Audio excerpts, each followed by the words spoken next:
In this video, we will show you how to reset Epson Stylus Photo RX420 and RX425 using resetter or adjustment programs.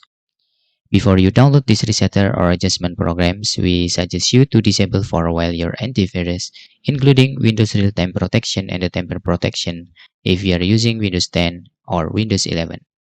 After you disable for a while your antivirus, then you can download this resetter, the link on comments. After you download this resetter file, you can extract the file by right-clicking on the file and select Extract All, and click Extract button in there. Then you can open the resetter folder, and you can double-click in Adjustment Program. In here, select Particular Adjustment Mode, and choose model name to Epson Stylus Photo RX420 or 425, and you can let it deport by auto selection, or you can choose manual part.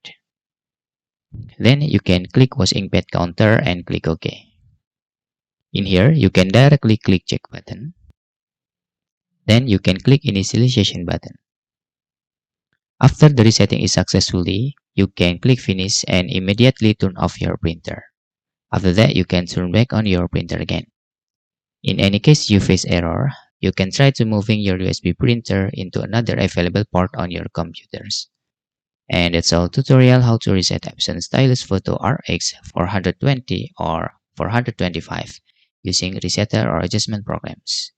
If you have any questions, you can fill in the forms comment below, and thanks for watching.